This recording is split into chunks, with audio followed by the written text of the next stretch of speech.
네, 안녕하세요 여러분들. 주식 멘토 이선생입니다. 자, 우리 펩트론의 그 주주총회에서 확인된 뭐 이제 핵심 포인트 같은 경우에는 솔직히 하나죠. 상온 보관. 저는 이게 이제 핵심이라고 보는데, 솔직하게 이건 뭐 단순한 기술 개선이 아니라 이제 시장의 판도를 바꿀 수 있는 그런 변수이지 않을까, 저는 이렇게 생각을 합니다. 그래서 오늘은 이 부분에 대해서 우리 여러분들에게 좀 핵심적으로 좀 설명을 드리면서, 릴리가 이 펩트론을 포기하지 못하는 이유에 대해서 오늘 좀 설명을 드리면서 좀 본질적인 부분들만 좀 건드려 보도록 하겠습니다. 자, 오늘 하단에 구독과 좋아요 한 번씩 눌러주시면서 영상 시작해 보도록 하겠습니다. 현재 우리 이제 비만 치료제 시장을 보면 이 시장을 지배하고 있는 약이 솔직히 젯바운드죠. 이 젯바운드인데, 자, 이 젯바운드를 우리가 보면요, 주 1회를 맞잖아요. 주 1회를 맞지만 솔직하게 필요한 부분이 뭡니까? 냉장 보관이에요. 냉장 보관이 필수인데, 문제가 좀 명확하죠. 유통 비용이라는 게 일단은 증가를 하고, 병원에서의 그런 보관적인 부담도 좀 있고, 그리고 환자가 사용하기에 대한 그런 편의성, 좀 불편하죠. 왜? 휴대성이 없다 보니까. 그러니까 이 약을 어떻게 좀 더 확산을 시켜야 되는 건가, 그런 문제점에 솔직히 릴리 입장에서 부딪힐 수밖에 없어요. 근데 이걸 해결해 줄 수 있는 게 솔직하게 펩트론밖에 없잖아. 이건 당연한 거죠. 자, 그런데 지금 루프원만 봐도요, 뭐가 나오냐. 자, 루프원만 봤을 때 솔직하게 36개월 상온 보관 가능하죠. 그리고 냉장 필요한가요? 필요 없습니다. 장기 안정성 확보됐다라는 점. 그러면은 릴레이 입장에서는 계약을 안 할래야 안 할 수가 없는 거죠. 솔직하게 펩트론이 무조건적으로 필수하죠. 왜? 얘네가 가지고 있는 이 젯바운드에 펩트론의 기술만 적용을 한다라고 하면 얘네에 대해서 어떻게 되겠습니까? 루프원처럼 36개월 냉장 보관 할 필요 없어. 상온 보관 가능해. 그러니까 그런 문제점들을 타개할 수 있는 거는 릴리가 펩트론을 선택할 수밖에 없다라는 거. 즉 월 1회라는 점도 있지만 상온 보관이라는 부분에서도 솔직하게 이거 정도면은 비만 치료제 시장이 재편되는 거나 마찬가지거든요. 그러니까 릴리 입장에서는 물류 비용 절감되죠. 거기다가 시장에 대한 진출 확대성에 있어서 마진 구조도 개선되고, 릴리와의 파트너 병원들도 어떻게 보관하는 데 있어서 편의성이 증가가 되기 때문에 이거 재고 관리도 용이해지잖아요. 그러니까 환자 입장에서도 보면은 냉장 보관이 아니기 때문에 휴대성도 굉장히 가능하다라는 거. 그러니까 얘네 입장에서는 릴리 입장에서 안 할래 안 할 수가 없다라는 거. 그러니까 결론만 놓고 보면요, 모든 플레이어가 이득을 보는 구조가 나오기 때문에 릴리가 펩트론과의 계약은 필수로 좀 진행되어야 되는 구조는 맞습니다, 여러분들. 그렇기 때문에 지금 뭐 시장의 판도가 바뀌는 게임 체인저다라고 얘기를 하지만 전 진짜 그렇게 생각을 해요. 시장의 침투 속도를 바꾸는 트리거가 된다라는 거. 근데 이걸 계약을 안 한다? 말이 안 돼요. 상식적으로 생각을 해봐도. 필수입니다.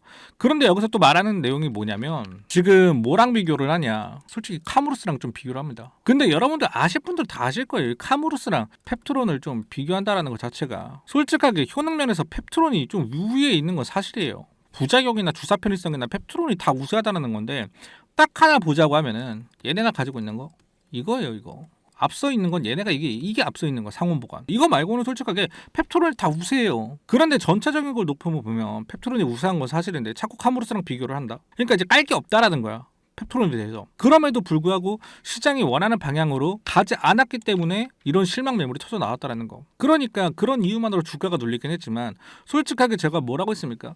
이건 오히려 우리한테 기회였다라고 저는 말씀을 드렸죠, 계속. 솔직히 이 시장과의 그런 기대감에 대한 그 괴리성, 이런 부분들이 우리한테는 오히려 기회였다라는 거. 그리고 펩트론에 관련해서 이제 RTS 오토 인젝터 관련해서 많이들 좀 물어보시는데, 이 부분은 솔직하게 펩트론의 주총에서 어느 정도 좀 말이 나왔어요. 기존에 뭐 API 분말하고 혼합된 주사액 개발도 좀 됐고, 실험 보관에서의 언급을 좀 해줬기 때문에 이 RTS 주사기에 대한 내용도 추후에 한 번 더 좀 더 정리가 돼서 나오지 않을까, 전 이렇게 생각을 하는데, 일단 뭐 결론만 좀 말씀을 좀 드리자고 하면, 기술적인 부분은 솔직하게 펩트론이 이번에 언급한 부분에 있어서 90% 이상 확신한다, 이렇게 얘기를 했어요. 그리고 할 일은 다 했다, 이게 말을 합니다. 이게 펩트론의 최종 발언이에요. 근데 해석을 하면 뭔 내용이냐면, 기술적인 그런 검증 단계는 솔직하게 사실상 끝났다. 거기다가 이제 남은 건 뭐냐? 계약 조건에 대한 협상이다. 이게 남았다라는 거예요. 근데 여기서 이제 불안하게, 이제 우리 주주분들이 좀 불안하게 했던 건 올해 안에는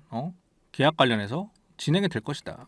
그러니까 이게 좀 올해 아니라는 그런 멘트에 꽂혀가지고 주주분들이 좀 뿔난 건 사실입니다. 근데 그런 부분에 있어서 제가 말씀을 좀 드렸어요. 어차피 여러분들 데이터가 거짓말을 합니까? 얘네가 뭐 조작된 데이터를 가지고 우리 이걸로 릴리왕 계약할 거야 이런 건 아니잖아요, 솔직하게. 그래서 이 데이터에 대한 진실성은 나왔다. 주가가 떨어지더라도 뭡니까? 어차피 릴리와에 대해서 계약과의 그런 본질에 있어서 문제가 되는 부분이 있었습니까? 없었어요, 여러분들. 주총에서 뭐 릴리와의 문제가 되거나 그런 부분들이 내용이 나온 게 아무것도 없어요. 그래서 여기서 냉정하게 오히려 판단했던 사람들은 아마 이 주총 때 이 눌림폭에서 기회를 잡았다라는 거. 우리도 이걸 기회라고 잡았잖아요, 솔직하게. 그러니까 이런 릴리와의 그런 기대감으로 인해서 계속해서 우리가 탑승을 해왔던 건 사실이에요. 릴리와에 대한 그런 기대감은 탑승했던 건 사실이지만 세력들이 보는 거는 이미 릴리와의 기대감으로 먹을 만치 먹었고, 그럼 앞으로 뭐가 있겠냐. 4월 우리 홍콩 서밋 있잖아요. 그러니까 4월에 이벤트를 이제는 준비하겠다. 어차피 이거에 대해서 기대감으로 끌어올려서 수익 볼 수 있는 거는 세력들이 다 봤다 이거예요. 그러니까 얘네가 남은 건 뭐야? 본계약만 남았기 때문에 그러면 이거에 대해서는 언제 나오겠냐? 그거는 차후에. 근데 지금 눈앞에 있는 건 뭐냐? 4월 이벤트 아니야. 얘네가 여기서 기업 발표할 건데 우리는 이걸 봐야지. 이렇게 생각을 하고 세력들은 움직이고 있는데 우리는 아직도 기대감이 어디에 쏠려 있다? 릴리와의 계약에 대한 포커싱만 쏠려 있다. 그러니까 4월의 이벤트는 전혀 신경을 안 쓰고 있다라는 거예요.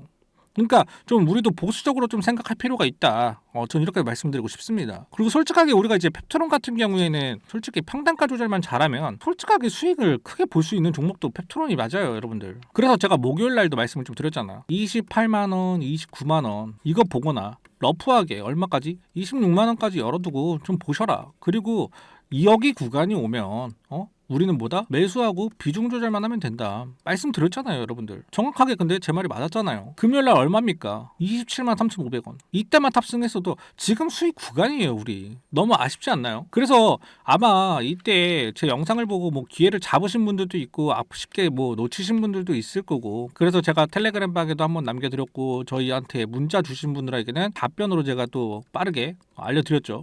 그래서 텔레그램에는 제가 오전 10시쯤에 알려드렸어요. 조금 올라간 상태에서 알려드렸는데 문자로 답변 주신 분들은 그날 문자로 바로 받았기 때문에 아마 다들 매수를 했을 거라 저는 생각을 합니다. 그래서 우리 여러분들께서 제가 말씀드리지만 4월 우리 홍콩의 그 서밋 전에 변동성은 한두 번 정도 좀 일어날 거거든요. 좀 털어낼 건데 그 부분에 있어서 솔직하게 그 일을 좀 잡고 싶다라고 하시는 분들은요, 제가 말씀드렸죠. 지금 화면에 보이는 번호로 딱 한 글자 펩이라고 문자 보내주시거나 또는 댓글이나 설명란에 링크 지금 바로 한 번씩 눌러주시면 제가 100% 무료로 최선을 다해서 우리 여러분들을 좀 도와드리겠습니다. 그리고 오늘 좀 토요일이잖아요. 굳이 차트에 대해서 설명할 필요 없이 월요일날 제가 실시간 장에서 문자 주신 분들한테는 텔레그램 방에서 제가 다시 한 번 더 좀 설명을 좀 자세하게 드리면서 신호를 좀 드릴 거고요. 결국에는 이겁니다, 여러분들. 주식은요, 정보의 해석 차이에서 수익이 좀 갈려요. 그러니까 막연하게 우리가 주총의 큰 틀만 본다라고 하면은 실망 매물이 쏟아져 나왔다 이거잖아요. 근데 그 안에 있는 내용들이 좀 중요하다고 생각을 해요. 그래서 주총 결과에 1위를 하면서 우리가 물량을 던졌을 때 누군가는 그걸 기회로 삼았다라는 거. 그 상온 보관이란 키워드 요것만 보고도 저희는 솔직하게 좀 앞으로의 길이 좀 보인다라고 저는 생각이 들거든요. 그러니까 그 상온 보관이라는 키워드가 가져올 거대한 유통 혁명과 릴리의 마진 구조 개선 이런 부분을 좀 우리가 포커싱을 잡아야 되지 않을까. 그러니까 데이터는 거짓말하지 않아요, 여러분. 어차피 단기적인 주가 눌림에 일어나 뭐 흔들릴 필요 없이 다가올 4월 홍콩 서밋과 글로벌 학회 일정에 맞춰서 전략적으로 좀 우리가 움직이면 될 것 같습니다. 혼자서 이 변동성을 견디기 힘드신 분들은요, 정확한 비중 조절이 좀 필요하시다고 하시는 분들, 그런 분들은요 지금 문자로 딱 한 글자 펩이라고 문자를 보내주시거나 아니면 링크 한 번씩 눌러주시면 될 것 같습니다. 자, 주말 잘 보내시고요. 저는 월요일 아침 실시간 대응방에서 더 뜨거운 정보와 내용으로 찾아뵙도록 하겠습니다. 자, 오늘 영상이 좀 도움되셨다라고 하시면요, 하단에 구독과 좋아요, 알림 설정까지 한번 부탁드리도록 하겠습니다.